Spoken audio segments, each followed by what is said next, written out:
يعني هذه من اللعبات اللي ايضا لازم نوقف معها. تفضل. خلي يعيدها ونوقف مع بداية الخطأ يعني. ايوه وقف هنا. شوف اللاعب الازرق وين؟ اللاعب الازرق لا زال في منطقة الجزاء ما خرج، وبالتالي اي خطأ يرتكب ما يرحل للخارج.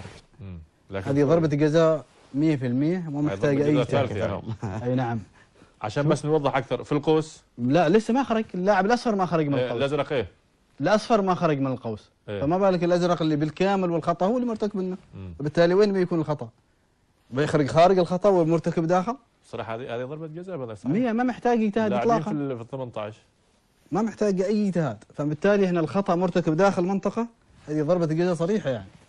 ايش حكايه الحكم مع ضربات الجزاء يعني؟ والله